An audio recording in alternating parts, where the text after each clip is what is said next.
आप देख रहे हैं कोसी न्यूज 7 और मैं हूं ओपी राजू। आज 25 दिसंबर को बसंतपुर प्रखंड से सटे अमृत चौक पर स्वर्गीय अधिक लाल खेरवार की 27वीं पुण्यतिथि श्रद्धा और सम्मान के साथ मनाई गई।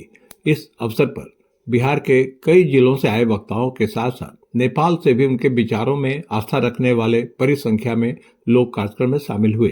कार्यक्रम की अध्यक्षता बलुआ बाजार के पूर्व मुखिया जय कृष्ण गुरमैत ने की, जबकि मंच संचालन स्वर्गीय अधिक लाल खेरवार के सुपुत्र सेवानिवृत्त जोनल कमांडेंट तेज नारायण खेरवार ने किया। कार्यक्रम में उपस्थित संतों, समाज सेवियों और बुद्धिजीवियों ने स्वर्गीय खेरवार के व्यक्तित्व और कृतित्व पर प्रकाश डाला। वक्ताओं ने कहा कि एक संत, पूर्व अध्यापक और पूर्व प्रखंड प्रमुख के रूप में उन्होंने समाज को शिक्षा, सेवा और मानवीय मूल्यों की दिशा दिखाई। वक्ताओं ने उनके जीवन को सामाजिक समरसता, त्याग और सेवा का प्रतीक बताया। कार्यक्रम के समापन पर मानवता की मिसाल पेश करते हुए ग्रामीण क्षेत्र के गरीब महिला पुरुषों के बीच कंबलों का वितरण किया गया। श्रद्धांजलि सभा में मौजूद वक्ताओं में Kameshwar Prasad Singh, Dev Narayan Kherwar, professor D Jha, doctor Chitrangada Richa, Ramesh Yadav, doctor Vasundhara Medha, Ram Sundar Taret, doctor Nisha, Devendra Yadav, Krishnanand Bhindwar, Vijay Yadav, Ravindra Singh, Shrilal Gothia, Mohammad Latif, Indubhushan आदि शामिल रहे। वक्ताओं ने स्वर्गीय अधिक लाल खेरवार के आदर्शों को जीवन में अपनाने का संकल्प लिया और उनके दिखाए मार्ग पर चलने की बात कही।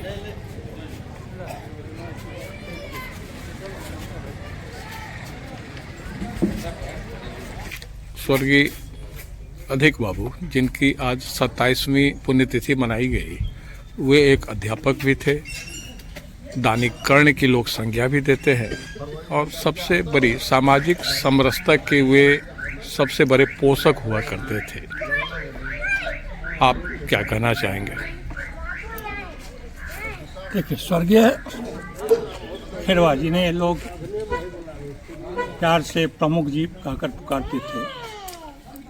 उनकी सबसे बड़ी थाती थी मानवीय मूल्य की स्थापना। मानवीय मूल्य के संरक्षण के दिशा में उन्होंने अपने जीवन को पूर्ण रूप से उतारा था और उनका कहना था, उनका मानना था कि आज बहस का जो विषय सत्ता के गलियारे में बैठे व्यक्ति का होता है, उसकी तुलना में जिस दिन बहस का विषय मानवीय मूल्य से स्थापित व्यक्ति की हो, तो समझना समाज सही दिशा में चल रहा है। यह पूर्व दिवस उसी मानवीय मूल्य, सामाजिक समरसता को स्थापित करने का प्रयास है।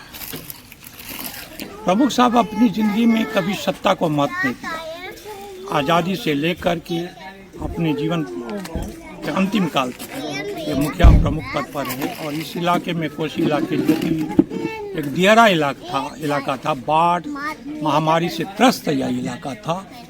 इस इलाके में मानवीय मूल्य को स्थापित करने में, सामाजिक एकता को स्थापित करने में, सांप्रदायिक एकता को स्थापित करने में बहुत बड़ा योगदान दिया।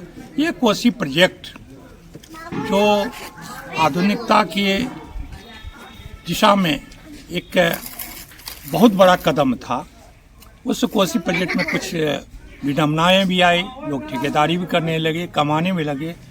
आज लोग 50-5,000 के लोभ में इधर से उधर भटक जाते हैं और उनको तो एक से एक वहाँ से उनके साथीगण जो इंजीनियर होते थे, उनको हमेशा प्रस्ताव दिए कि आप यहाँ आकर के उसमें ठेकेदारी कीजिए। कहा कि नहीं, ये खेती, ये किसानी, ये परंपरा, इसमें मैं रहूँगा और इस इलाकों को जो मानवीय मूल्य है उसको स्थापित करने में ही मैं अपनी भूमिका अदा करूँगा और जीवन भर इस भूमिका को अदा किया।